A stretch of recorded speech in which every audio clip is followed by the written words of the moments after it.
Nabi SAW pernah menceritakan tentang kisah akhir zaman. Kisah akhir zaman ketika Imam Mahdi dibaiat di antara dua rukun. Maka akan datang tentara dari Syam. Mereka tidak suka dengan pembaiat itu, membawa pasukan besar untuk membunuh Al-Mahdi yang ada di Mekah. Maka pasukan itu kemudian datang dari Syam. Ketika sampai di antara Mekah dan Madinah, ada namanya Baidah di situ.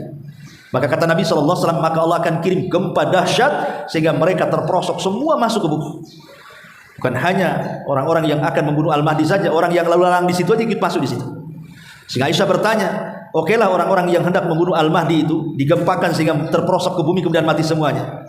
Ya, karena itu memang balasan Allah. Lah bagaimana pula orang yang lalu lalang dan ada hubung kait dengan orang yang akan membunuh Al-Mahdi?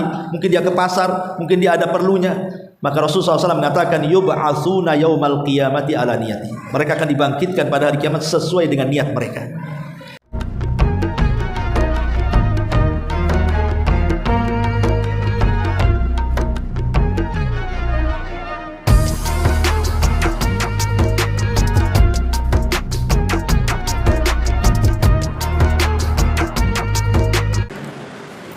Assalamualaikum warahmatullahi wabarakatuh. Alhamdulillah wassalatu wassalamu ala Rasulillah wa ala alihi wa sahbihi wa mawalah wa la hawla wa la quwwata illa billahi wa ba'du. Alhamdulillah, di pagi ini kita bisa duduk kembali untuk bertolabul ilmi. Tak lupa salawat dan juga salam kita hadiahkan pada Rasul kita Nabi besar Muhammad sallallahu alaihi wasallam. Kajian di pagi hari ini kita akan membahas satu doa yang Nabi sallallahu alaihi wasallam tidak pernah meninggalkannya sampai beliau meninggal. Dan doa ini terus dibaca Nabi sallallahu alaihi wasallam di waktu pagi dan petang. Dan hebatnya doa ini mencakup seluruh kebaikan dunia dan kebaikan akhirat. Doa apa ini? Doa ini disebutkan di dalam hadis yang dikeluarkan oleh Imam Abi Dawud dari sahabat Abdullah ibnu Umar radhiyallahu anhu. Kata Abdullah ibn Umar radhiyallahu anhuma, lam yakun Rasulullah sallallahu alaihi wasallam iyada haula'i da'awati hina yumsi wa hina yusbih. Kata Abdullah ibn Umar radhiyallahu anhuma, Nabi sallallahu alaihi wasallam tidak pernah meninggalkan doa ini, baik dia berada di pagi hari ataupun berada di sore hari. Kemudian Abdullah ibn Umar menyebutkan doanya, Allahumma inni as'alukal afiyata fid dunya wal akhirati. Allahumma inni as'alukal afwa wal afiyata fid dini wa dunyaya wa ahli wa mali. Allahumma astur awrati wa amin rawati.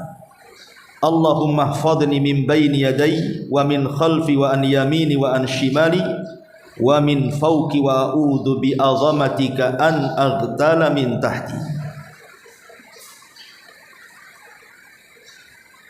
Kata Abdullah ibn Umar radhiyallahu anhuma, beliau berdoa seperti ini yang artinya, ya Allah, aku memohon kepadamu keselamatan dunia dan keselamatan akhirat. Ya Allah, aku memohon kepadamu agar engkau memaafkan diriku, memberikan keselamatan bagiku dalam agamaku, duniaku, keluargaku dan hartaku. Ya Allah, tutupilah auratku dan amankanlah aku dari rasa takut. Ya Allah, jagalah aku dari depan, belakang, sisi kanan dan sisi kiri, dan juga dari atas. dan aku berlindung kepadamu dengan kebesaranmu agar aku tidak diserang dari bawah kakiku. Hadis ini dikeluarkan oleh Imam Abi Dawud dari hadis Abdullah ibn Umar radhiyallahu anhu. Taib, ma'asyiral muslimat yang dimuliakan Allah Subhanahu wa taala, perhatikan, kita akan membahas makna per makna daripada doa ini. Karena doa ini sangat agung sekali. Kita harus paham maknanya, karena ini dijadikan zikir pagi dan petang. Pertama, Nabi SAW meminta agar Allah Subhanahu wa taala memberikan kepada kita ini keselamatan di dunia dan di akhirat. Maksudnya keselamatan di dunia dan di akhirat di sini karena tujuan hidup kita kan mencari keselamatan. Jangan sampai kemudian di dunia kita tidak selamat. Terkadang kita lihat di masyarakatnya, orang-orang terdekat kita saja,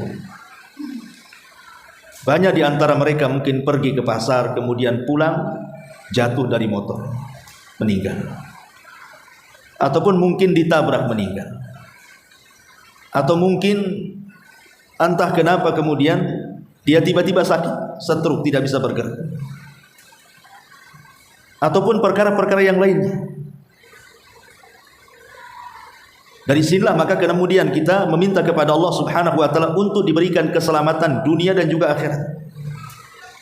Dan agar Allah Subhanahu wa taala memberikan ampunan kepada kita tanpa diberi oleh Allah Subhanahu wa taala ujian. Karena ada orang-orang itu yang memang diuji oleh Allah Subhanahu wa taala supaya dosa-dosanya dihilangkan dengan cara diberikan ujian. Tapi jangan kemudian kita minta musibah agar dosa-dosa kita itu diampuni oleh Allah, tidak boleh. Karena di zaman Nabi SAW ada seorang sahabat yang sampai kurus kering. Jadi Nabi SAW bertanya, kenapa kondisimu seperti ini? Sakit parah terbaring. Kemudian dia mengatakan, aku meminta kepada Allah, kalaupun aku harus diazab di akhirat, maka azab saja aku di dunia seperti Allah mengazab aku di akhirat. Maka Nabi SAW mengatakan, engkau tidak akan sanggup. Sebaiknya kau meminta kepada Allah Subhanahu wa taala, Rabbana atina fid dunya hasanah wa fil akhirati hasanah wa qina adzabannar.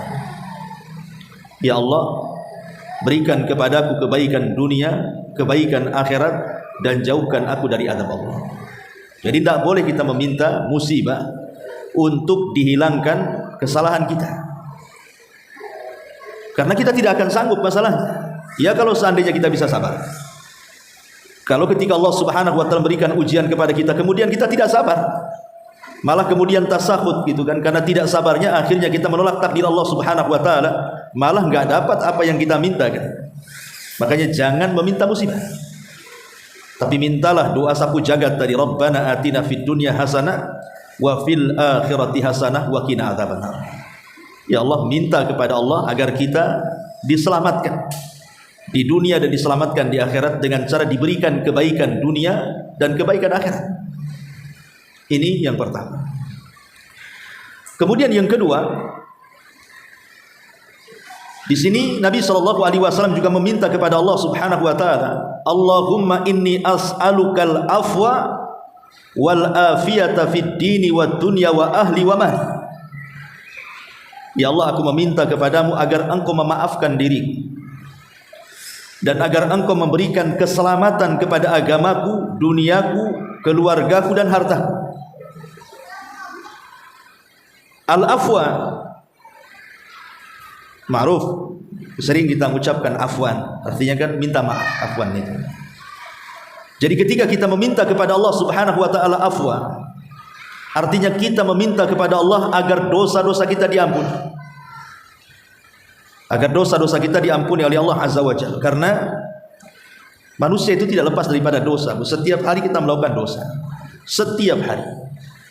Karena dosa bagi Bani Adam itu sebuah kewajiban. Pasti, maksudnya sebuah kepastian anak Adam itu pasti berbuat dosa setiap harinya. Kalau ada orang yang mengatakan saya tidak pernah berbuat dosa, Ustaz, dustakan kata-katanya. Karena manusia itu setiap hari pasti berbuat dosa. Entah mungkin pandangannya, entah mungkin pendengarannya, entah mungkin lisannya, entah mungkin tangan dan kakinya, atau mungkin pikirannya. Setiap hari manusia itu berbuat dosa. Makanya karena setiap hari kita meminta, setiap hari manusia berbuat dosa, maka setiap hari pula kita meminta ampunan kepada Allah Azza wa Jalla. Jangan sampai ditumpuk-tumpuk dosa itu. Makanya di sini kalau bisa setiap hari kita katakan Allahumma inni as'alukal afiyata, Allahumma inni as'alukal afwa wal afiyah. Ya Allah, aku minta kepadamu agar Engkau mengampuni dosa-dosaku.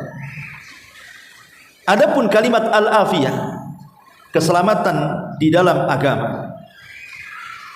Karena banyak di antara saudara-saudara kita itu yang terkena syubhat dalam agamanya, akhirnya sesat. Coba bayangkan di negeri kita saja, pemahaman agama ini kan bermacam-macam. Bahkan saya pernah berjumpa di Batam ini satu orang yang mereka tidak sholat, bahkan sempat berdebat sebentar gitu ya. Dia bukan ya tukar pikiran lah. Dia tidak sholat. Dan kalau kita jelaskan bahwa sholat itu rukun Islam, sholat itu perintah Nabi, kemudian keutamanya begini begitu dan lain sebagainya, mereka mengatakan kami sholat juga, cuman sholat kami tidak seperti sholat kalian.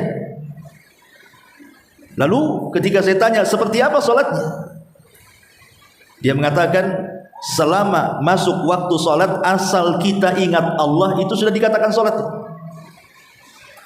Bukan tidak berdalil, berdalil juga mereka dengan Quran, di mana Allah Subhanahu wa taala mengatakan innas salata li dzikri, salat itu untuk mengingat aku. Artinya kalau sudah kita ingat Allah, itu sudah dianggap salat katanya. Kemudian juga berdalil dengan firman Allah Azza wa Jalla wa'budullaha hatta ya'tiyakal yaqin, sembahlah Allah sampai datang keyakinan. Kalau orang sudah yakin berarti tidak perlu menyembah Allah lagi katanya. Padahal maksud dua ayat ini bukan seperti itu. Inna salata li dzikri, maksudnya salat untuk mengingat Allah. Dengan cara kita salat seperti Nabi, itulah kita mengingat Allah Azza wa Jalla, mulai dari takbiratul ihram sampai salam. Dan yang dimaksud menyembah Allah sampai datang keyakinan, keyakinan di sini artinya al-maut, kematian. Bukan sampai yakin artinya sembah Allah sampai mati, gitu maksudnya. Lah ini kan menunjukkan bahwa ada orang-orang yang melenceng dalam agama. Makanya kita meminta kepada Allah agar Allah menyelamatkan agama kita. Kemudian juga maknanya menyelamatkan agama kita itu agar kita tidak terjerumus kepada maksiat dan dosa-dosa yang akan menciderai agama kita. Baik dosa yang berkaitan dengan Allah, seperti meninggalkan sholat, meninggalkan puasa, meninggalkan haji dan begitu seterusnya. Atau sholat atau dosa yang berkaitan dengan sesama hamba, mungkin zalim kepada orang, mengambil hartanya, mengambil kehormatannya, dicaci makinya, digibahnya, dihinanya dan begitu seterusnya. Dan itu bisa menciderai agama kita. Makanya kita meminta kepada Allah keselamatan. Atau boleh juga dosa yang paling besar, dosa kesyirikan, naudzubillah. Makanya penting kita meminta keselamatan kepada Allah untuk menjaga agama kita. Bahkan yang lebih parah lagi, ada yang kemudian sampai murtad. Karena dia tidak bisa menjaga agamanya kan, akhirnya murtad hanya gara-gara faktor ekonomi, hanya gara-gara faktor pasangan, menikah dan begitu seterusnya, dia bisa murtad. Makanya kita minta kepada Allah agar kita diselamatkan agama kita. Kemudian juga wa dunyaya, dan diselamatkan dari dunia. Seperti saya contohkan tadi, banyak saudara-saudara kita itu yang tidak selamat dunianya. Mungkin uangnya kerampok, mungkin rumahnya terbakar gitu ya. Atau mungkin terkena gempa akhirnya habis kekayaannya, atau boleh jadi kemudian dia pergi kemana terjadi kecelakaan, kita tidak tahu ya. Makanya kita minta keselamatan kepada Allah dari dunia ini, karena musibah di dunia ini bermacam-macam tuh. Jangan sampai kemudian Allah uji dengan dunia kita. Kemudian juga wa ahli, dan juga minta keselamatan dari keluarga. Keluarga ini kan umum, mungkin diuji dengan anak-anaknya nakal, durhaka dengan orang tuanya, atau mungkin pasangannya selingkuh gitu ya. Ataupun mungkin akhlaknya kurang bagus, suaminya keras, jahat, suka mukul dan begitu seterusnya. Atau mungkin sebaliknya, justru istrinya yang kemudian kasar dengan suaminya, atau mungkin diuji dengan orang tuanya, atau diuji dengan kerabatnya, atau diuji dengan paman-pamannya. Namanya keluarga, pasti ada masalah. Gak mungkin keluarga itu tidak ada masalah. Maka minta kepada Allah Subhanahu wa taala agar keluarga kita juga diselamatkan dari masalah-masalah yang kemudian menjadikan retaknya hubungan silaturahim atau boleh jadi mungkin sampai bercerai. Ya, makanya kita minta kepada Allah agar diselamatkan keluarga kita. Kemudian juga wamal. Allah Subhanahu wa taala khususkan dengan harta. Karena memang harta inilah yang kemudian mendorong kita untuk hidup. Ya. Boleh jadi kemudian dibuat masalah dengan hartanya, entah pekerjaan suaminya, banyak masalah di PT-nya, atau mungkin ada kecelakaan di jalan karena mungkin dia mencari uang di jalan, atau mungkin karena tenggelam di lautan karena dia seorang nelayan, macam-macam harta itu. Makanya kita minta kepada Allah Subhanahu wa taala keselamatan, bukan hanya agama, bukan hanya dunia, bukan hanya keluarga, termasuk juga harta. Ataupun mungkin ada orang yang hasad dengan harta kita. Nanti datang orang hasad di sekitar kita ini tidak datang. Dan hakikat orang hasad itu sebenarnya orang yang tidak percaya dengan takdir. Orang hasad itu orang yang tidak percaya dengan takdir. Seolah-olah dia mengatakan, ya Allah, kenapa kau beri dia harta, aku tidak. Seolah-olah dia mengatakan seperti itu sebenarnya. Makanya dia hasad. Dan hasad ini ada kaitan dengan penyakit ain, penyakit mata. Bukan sakit mata, belekan, bukan. Maksudnya ain ini bagian daripada sihir. Kalau dia melihat harta kita, melihat kendaraan kita, melihat anak kita dengan pandangan hasad, itu terkadang kemudian menjadikan harta kita rusak. Mungkin rumah kita rusak, mungkin anak-anak kita sakit dan begitu seterusnya. Makanya kenapa kemudian kita meminta kepada Allah juga agar Allah Subhanahu wa taala menyelamatkan harta kita. Ini yang kedua. Kemudian yang ketiga, Allahumma astur aurati. Allahumma astur aurati. Ya Allah, ustur aurati, artinya tutuplah aurat. Tentu yang dimaksud aurat di sini bukan hanya aurat badan saja, tidak.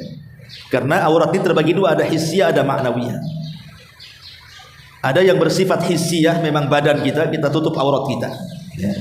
Ataupun ma'nawiyah, lebih daripada itu. Mungkin tiba-tiba kemudian Allah membongkar aib-aib kita. Naudzubillah.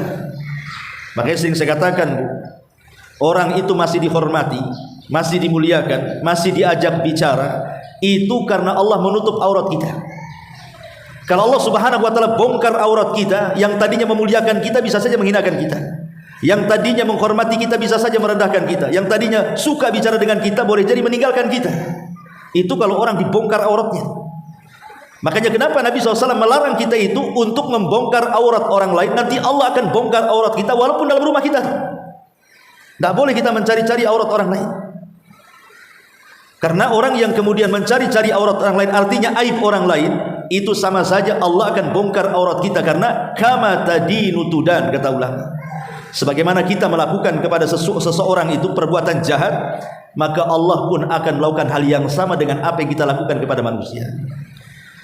Makanya kita meminta kepada Allah agar ditutup aurat kita, baik di dunia ataupun di akhirat. Makanya dalam sebuah hadis, nanti pada hari kiamat ada orang yang didatangkan kepada Allah Subhanahu wa taala membawa catatan dia, semua catatannya isinya keburukan, hanya sedikit kebaikan. Kemudian Allah Subhanahu wa taala mengatakan, baca catatan. Akhirnya dia mulai membentangkan catatannya itu. Kemudian Allah Subhanahu wa taala mulai bertanya dan mengatakan, ataf'alu dzamba kadza? Bukankah engkau sudah melakukan dosa ini? Dia mengatakan ya. Bukankah engkau sudah melakukan dosa itu? Dia mengatakan ya. Kemudian Allah Subhanahu wa taala terus bertanya soal dosanya. Dan dia hanya bisa mengangguk dan mengatakan iya, iya, iya. Tetapi di ujung hadis kemudian Allah Subhanahu wa taala mengatakan kepada hamba ini dan mengatakan, dulu di dunia satartuka 'anin nas wa ghafartu lakal yaum. Dulu di dunia aku tutup aurat dari manusia, dan pada hari ini ku ampuni dosa-dosamu. Kan enak tuh. Di dunia Allah tutupi aib kita, di akhirat pula Allah ampuni dosa kita. Itulah orang-orang yang disebut dalam Al-Quran hisaban yasira, hisabnya mudah. Jadi hisab mudah itu Allah hanya bertanya saja untuk mencocoki catatannya. Bukankah kau melakukan dosa ini di waktu ini? Iya. Bukankah kau melakukan dosa itu di waktu itu? Iya. Hanya itu saja pertanyaannya. Dan dia tidak mengelak, hanya mengatakan iya, iya, iya.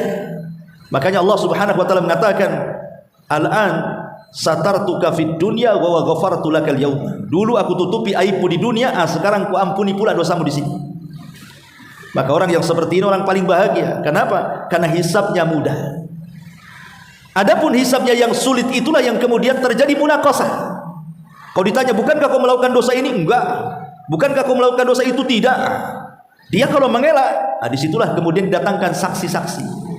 Entah bumi jadi saksi, langit jadi saksi, badan jadi saksi, semua akan jadi saksi, malaikat, catatan dan begitu seterusnya. Ini alamat ini hisabnya sulit. Kalau sudah mengelak ini, maka alamat hisabnya sulit. Makanya di sini Nabi SAW mengatakan, Allahumma stur awrati, ya Allah tutuplah aibku.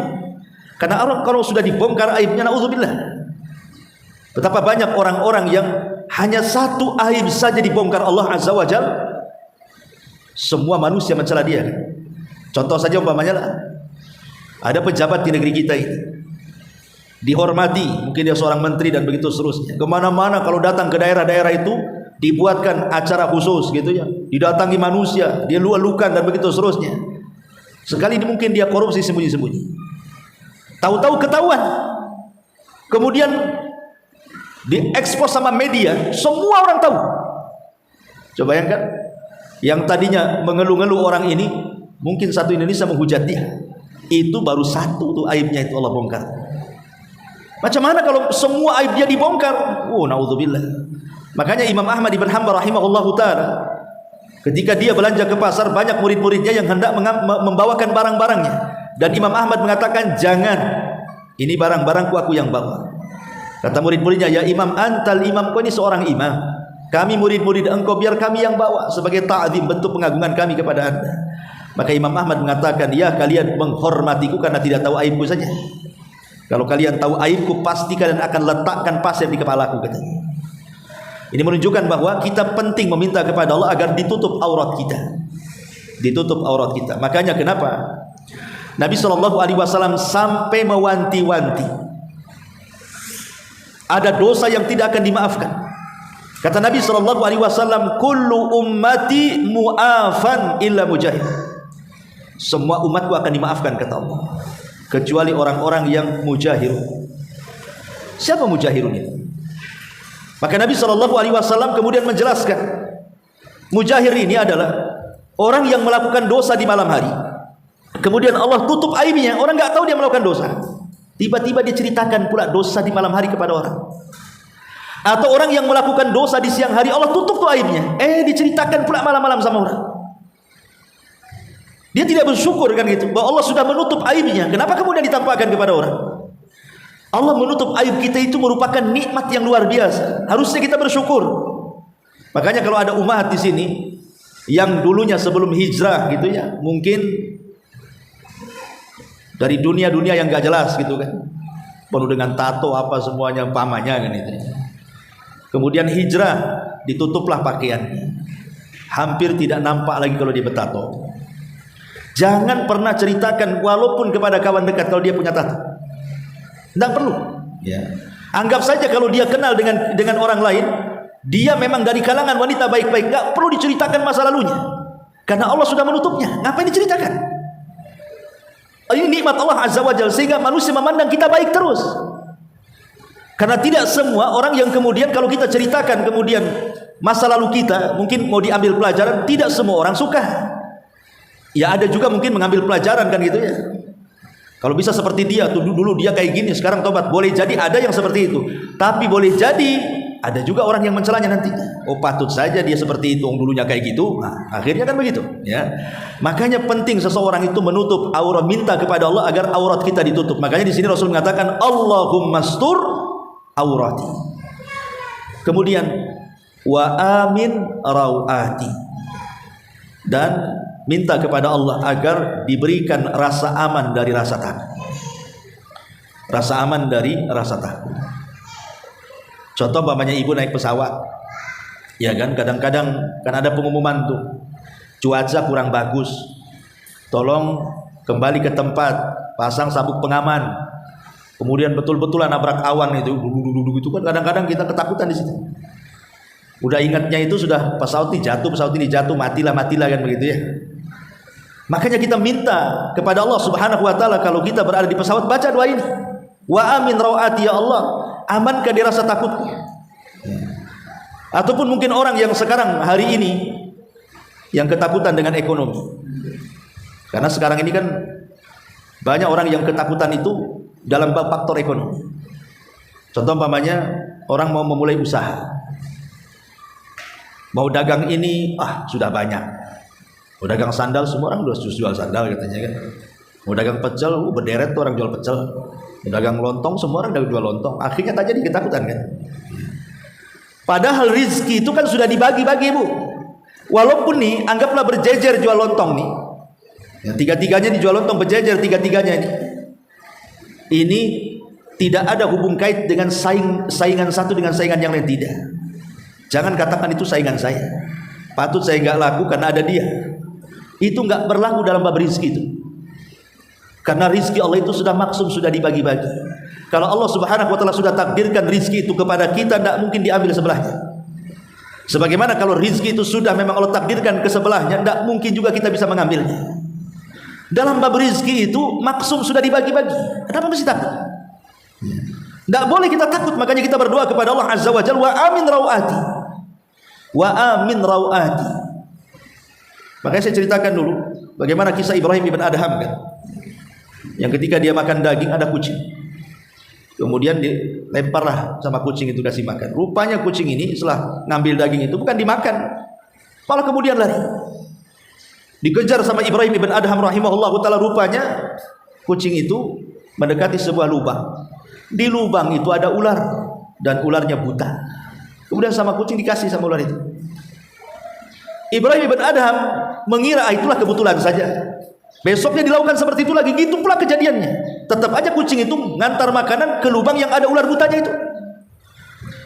Dari sini kata Ibrahim ibn Adham, subhanalladzi sakharal a'da yarzuqu ba'dahu ba'dha. Maha suci Allah yang telah menundukkan masing-masing musuh justru memberikan rizki satu dengan yang lainnya. Ular dengan kucing itu mana ada akur. Yang ada kucingnya, yang kalau ularnya kecil ya mungkin dimakan kucing kan gitu ya, kalau ularnya besar ya ular makan kucing kan gitu ya. Ini kan musuhan nih. Tapi bagaimana Allah Subhanahu wa taala sudah ngatur rizki, lo bayangkan. Di mana musuh juga terkadang memberikan rizki kepada kita. Jadi kenapa kemudian kita merasa tersaingi dengan orang sebelah kan? Itu maksud saya itu dari contoh Ibrahim bin Adham ini. Jangan kemudian kita jadi dengki dengan orang yang kita anggap saingan kita di situ. Boleh jadi mungkin seperti kasusnya kucing dengan ular ini kan, sesama musuh ngasih rizki. Boleh jadi mungkin dengan adanya orang ini, akhirnya orang-orang pun datang. Mungkin karena ngantri malas, akhirnya ke ibu juga. Siapa yang tahu seperti itu? Ya. Makanya di sini kita meminta kepada Allah Subhanahu wa taala jangan sampai kemudian Allah Subhanahu wa taala memberikan rasa takut kepada kita, tapi minta kepada Allah keamanan. Apalagi lebih daripada itu, contohlah sekarang negeri Palestina. Bagaimana kita bisa bayangkan rasa takutnya warga Gaza itu hari ini. Bukan mereka takut karena terkena bom, itu sudah jelas. Tapi macam mana mereka minum, macam mana mereka makan, macam mana mereka bisa beribadah. Berita terakhir saja yang saya dapat informasi itu, mereka suruh keluar dari Gaza ngungsi karena mau ada perang. Sebagian mereka sudah ngungsi malah ditembaki. Kan aneh, disuruh ngungsi, sudah ngungsi ditembaki kan begitu. Jadi kita bisa bayangkan bagaimana perasaan takut mereka itu warga Gaza hari ini. Bahkan ada komentar orang Indonesia yang bolak-balik di Palestina itu. Sebelum ada perang saja, sebelum ada perang hari ini, pamannya ibu ini ngantarkan anaknya ke sekolah, kemudian ibu pulang. Itu kadang-kadang ibu-ibu di sana itu was-was, apakah anaknya pulang kembali ke rumahnya atau tidak. Itu belum perang seperti sekarang tuh. Karena yang namanya pembunuhan itu setiap hari, bunuh anak-anak, bunuh orang tua, bunuh perempuan, macam-macam di sana itu. Lah makanya kemudian kita ini baru merasakan nikmat aman itu karena kita tidak pernah hidup di negeri konflik. Coba kalau kita lihat hari ini di YouTube atau di media-media yang terpercaya lah yang memberitakan kepada kita itu, baru kita merasakan oh enak hidup di negeri aman itu. Rupanya di Palestina itu hari-hari orang itu diancam nyawanya, tidak dengan bom ya dengan kelaparan. Makanya di sini kita meminta kepada Allah Azza wa Jalla, wa amin rawati. Ya Allah, minta agar dihilangkan rasa takut dan diberikan keamanan.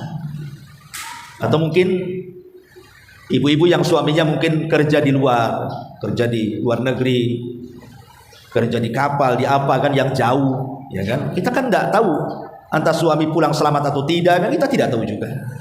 Makanya berdoa kepada Allah Subhanahu wa taala, wa amin rawati, dan banyak contohnya. Baik. Kemudian Nabi SAW selanjutnya meminta kepada Allah Subhanahu wa taala, Allahumma hfadhni min baini yadayya wa min khalfi wa an yamini wa an shimali wa min fawqi.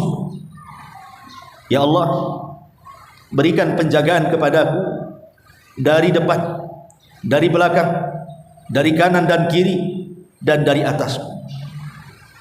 Ma'asyiral muslimat yang dimuliakan Allah Subhanahu wa taala, di dalam Al-Qur'anul Karim ketika Allah Subhanahu wa taala bicara soal iblis dalam surah Al-A'raf ayat 16 dan juga 17. Apa kata Allah? Iblis berkata di hadapan Allah, qala fabima aghwaytani la'aqudanna lahum siratakal mustaqim thumma la'atiyannahum min baini aydihim wa min khalfihim wa an aymanihim wa an syama'ilihim wa la tajidu aktsarahum syakirin. Karena engkau telah menghukum aku sesat, kata iblis, saya benar-benar akan menghalang-halangi mereka dari jalan engkau yang lurus. Kemudian saya, kata iblis, akan mendatangi mereka dan menggoda mereka dari depan mereka, dari belakang mereka, dari sisi kanan mereka, dari sisi kiri mereka, sehingga engkau tidak akan mendapati mereka hamba-hambamu yang bersyukur kepadamu. Artinya iblis tidak akan membiarkan kita untuk menjadi hamba-hamba Allah yang beribadah tulus kepada Allah Azza wa Jalla. Dia akan terus menggoda kita, tidak dari depan, dari belakang, tidak dari belakang samping kiri, tidak dari samping kiri samping kanan. Jadi kita ini dikepung oleh iblis itu dan anak buahnya. Makanya kita meminta kepada Allah Subhanahu wa taala agar Allah menjaga kita dari serangan-serangan iblis, baik dari depan, belakang, sisi kanan, sisi kiri, atas dan bawah. Walaupun iblis tidak akan menguasai dari atas. Iblis itu hanya menguasai depan, belakang, kiri, kanan aja kan. Karena atas ubun-ubun itu tidak bisa dikuasai oleh iblis. Ubun-ubun itu di tangan Allah. Makanya Al-Quran tidak mengatakan, ketika iblis mengatakan aku akan mendatangi mereka dan menggoda mereka dari depan, belakang, sisi kiri dan kanan, dan tidak disebut dari atas kan. Karena iblis tidak bisa menggoda dari atas. Karena ubun-ubun manusia, kata Nabi SAW dalam doanya itu, nasiyatim biyadi, ubun-ubunku berada di tangan Allah Subhanahu wa ta'ala. Ubun-ubunku berada di tangan Allah. Kalaupun kemudian iblis hendak anak buahnya dan anak buahnya hendak menggoda kita, itu paling dari sisi belakang, tengkuknya sini, tapi dari atas tidak. Dengan cara apa? Mengikat setiap kita hendak tidur di malam hari, 3 ikatan itu saja. Kemudian apabila sudah mengikat, kemudian iblis pun meniup-niupkan agar kita jangan bangun tidur, malam masih panjang, maka kemudian setan akan bersarang di mana, Bu? Di kedua lubang hidung kita. Jadi dia akan bersarang di kedua lubang hidung kita, dan setiap dia kemudian buang hajat kecil, maka akan ditumpahkan di telinga. Makanya kenapa kemudian Nabi SAW mengatakan apabila seseorang terbangun, kemudian dia berzikir kepada Allah, zikir apa saja, mau membaca subhanallah, alhamdulillah, baca Allahu Akbar, la ilaha illallah, terserah dia zikir apa saja, maka hilang 1 ikatan kan. Kalau ibu berwudu, maka hilang 2 ikatan, bukan hanya 2 ikatan, terusirlah itu setan yang di lubang hidung tuh. Dan apabila ibu sholat, maka hilanglah kemudian 3 ikatan, maka menjadilah hati kita hati yang baik, jernih, dan kita akan menjadi orang yang semangat menghadapi hidup. Maka di sini kita meminta kepada Allah Azza wa Jalla agar kita dijaga dari godaan setan iblis itu, dari depan, belakang, kaki kanan, kiri, atas, bawah. Karena jangan sampai kemudian kita dilemahkan oleh syaitan. Karena itulah tujuan dia kan. Tujuan kita itu menggoda kita itu dari arah mana saja. Allah Subhanahu wa taala mengatakan wala tattabi'u khutuwatis syaitan. Jangan sekali-kali kalian mengikuti langkah-langkah setan. Kenapa? Karena setan itu adu mubin, musuhmu yang nyata. Coba bayangkan langkah-langkah setan. Pertama, yang paling tinggi, orang dibuat syirik.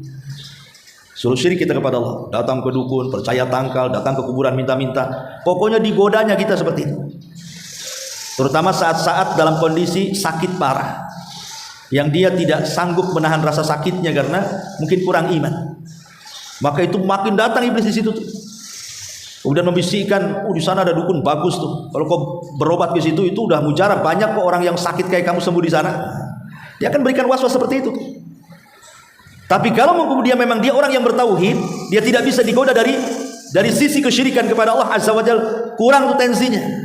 Maka digoda untuk menyelisih sunnah, disuruh buat bid'ah kita. Buat bid'ah sana, bid'ah sini gitu ya. Tapi kalau juga dia tidak bisa karena sudah mengenal sunnah, ini nggak boleh, ini bid'ah, tidak ada contohnya, maka diturunkan tensinya itu. Disuruhnya kita melakukan dosa besar. Disuruh berzina, disuruh minum khamar, disuruh judi, disuruh gibah, disuruh dusta, disuruh mencaci dan begitu seterusnya. Kalau dia juga berusaha meninggalkan dosa besar, turun lagi tuh. Disuruhnya kita melakukan dosa-dosa kecil. Ya, memandang aurat itu kan dosa kecil. Ya. Kalau juga dia berusaha kemudian digoda dosa kecil pun tidak bisa, maka iblis akan turunkan lagi tensinya. Dibuatnya apa?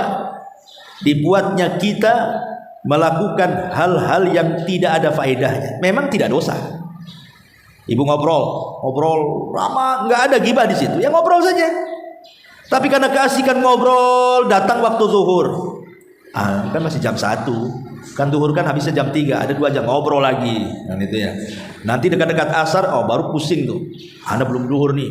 Akhirnya ibu cepat-cepat sholat zuhur. Kira-kira tuh, kalau sudah 5 menit mau asar, sholat zuhurnya kayak apa tuh?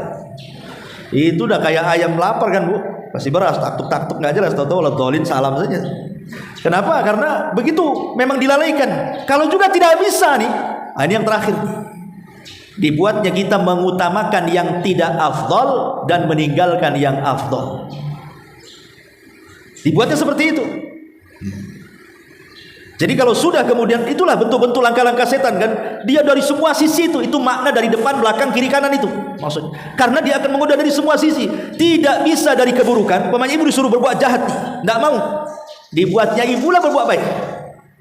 Sana bantu, sedekahkan tuh, kasihan orang itu. Kemudian ditanamkan sifat ria di situ, ditanamkan sifat ujub di situ, ditanamkan takabur di situ. Memang begitu. Kalau tidak bisa dari jalur kejahatan, maka dia masuk dari jalur kebaikan, tetapi ditanamkan ria di situ jadinya. Maka iblis itu dan tentaranya dia akan berusaha dari semua sisi, yang penting dia kufur. Itu intinya. Nah, ini juga kita minta kepada Allah agar Allah menjaga kita. Kemudian juga Nabi SAW mengatakan, wa a'udzu bi azamatika an aghtal min tahti, dan agar aku berdoa kepada Allah Azza wa Jalla meminta perlindungan. Wa a'udzu bi azamatika, dengan apa? Dengan kebesaran Allah. Azamah itu sifat Allah, namanya azim, sifatnya azamah. Makanya kenapa kemudian dalam ayat kursi itu kan, Allah Subhanahu wa taala mengatakan, wasi'at kursiyyuhus samawati wal ardh wa la ya'udhu hifdhuhuma wa huwal aliyyul azim. Ya. Bahwa tempat pijakan Allah, kursi Allah itu lebih besar dibandingkan dunia dan isinya serta langit dan isinya. Bahkan Rasulullah SAW mengatakan, kalau seandainya mau dibandingkan ini semua lapisan langit dan bumi itu dengan kursi Allah, tempat pijakan kakinya itu sama dengan ibu melempar cincin dilempar ke padang pasir. Cincin itu langit dan buminya, padang pasir itu kursinya tuh. Artinya di sini Allah itu azim, besar. Bagaimana dengan arsy Allah kan begitu, bandingannya juga sama. Kalau seandainya kursi digabung dengan langit dengan bumi, dibandingkan dengan arsy Allah, itu sama dengan kita melempar cincin ke padang pasir itu. Nah, itulah padang pasir itu arsy-nya, cincin ini ya kursinya di situ, langitnya di situ, buminya di situ. Macam mana dengan Allah yang menciptakan? Allahu Akbar. Allah lebih besar dibandingkan makhluknya. Makanya kita berlindung dari kebesaran Allah. A'udzu bi azamatika, aku berlindung dengan kebesaranmu ya Rabb, an aghtal min tahti, agar kita tidak diserang dari bawah kaki. Maksudnya apa? Diserang dari bawah kaki. Maksudnya diserang dari bawah kaki itu agar kita jangan tertimpa gempa yang kemudian kita terperosok ke bumi. Lihat korup, ya. Itulah korup. Sebab kalau seandainya kemudian Allah Subhanahu wa taala buat kita gempa, nggak akan selamat. Kalau sudah dibuat gempa nggak akan selamat. Mau lari kemana coba? Pemain satu Batam ini Allah gempakan. Ibu mau lari kemana? Nyemplung di laut? Nggak mungkin kan gitu. Pasti akan kena. Makanya kita lihat coba. Daerah-daerah yang pernah kena gempa di negeri kita ini, seperti Lombok, Jogja, Aceh, dan begitu seterusnya, baik yang diselingi dengan tsunami atau tidak, mesti memakan korban bukan hanya 1 2, bisa ratusan, bisa ribuan, dalam waktu sesingkat-singkatnya. Dalam waktu yang kita tidak sadar kita akan tertimpa di situ. Siapa yang nyangka orang Lombok itu akan gempa atau Jogja dan begitu seterusnya? Kan tidak tahu. Tahu gempa saja begitu. Makanya dahulu Nabi SAW pernah menceritakan tentang kisah akhir zaman. Kisah akhir zaman ketika Imam Mahdi dibaiat di antara 2 rukun. Maka akan datang tentara dari Syam. Mereka tidak suka dengan pembaiat itu, membawa pasukan besar untuk membunuh Al-Mahdi yang ada di Mekah. Maka pasukan itu kemudian datang dari Syam. Ketika sampai di antara Mekah dan Madinah, ada namanya Baidah di situ. Maka kata Nabi SAW, maka Allah akan kirim gempa dahsyat sehingga mereka terperosok semua masuk ke bumi. Bukan hanya orang-orang yang akan membunuh Al-Mahdi saja, orang yang lalu lalang di situ aja ikut masuk di situ. Sehingga Aisyah bertanya, okelah orang-orang yang hendak membunuh Al-Mahdi itu digempakan sehingga terperosok ke bumi kemudian mati semuanya. Ya karena itu memang balasan Allah. Lah bagaimana pula orang yang lalu lalang dan ada hubung kait dengan orang yang akan membunuh Al-Mahdi? Mungkin dia ke pasar, mungkin dia ada perlunya. Maka Rasulullah SAW mengatakan yub'atsuna yaumal qiyamati ala niyati. Mereka akan dibangkitkan pada hari kiamat sesuai dengan niat mereka. Makanya kita berdoa kepada Allah jangan sampai kemudian diserang dari bawah. Ya. Jangan sampai kita ini terkena gempa kita belum bertobat kepada Allah Azza wa Jalla. Atau mati belum tobat lagi sudah mati. Ketimpa runtuhan itu. Maka di sini dan ini sebuah kenapa kemudian dikhususkan serangan dari bawah kan? Karena umumnya serangan dari bawah itu orang tidak selamat masalahnya. Ya, sementara kita belum memperbaiki diri, belum memperbanyak amalan, belum bertobat, tahu-tahu sudah mendapatkan yang seperti ini, bencana alam. Akhirnya kita pula meninggal di situ, naudzubillah. Lah inilah kemudian disebut oleh para ulama, doa ini adalah doa yang menyapu seluruh kebaikan dunia dan kebaikan akhirat.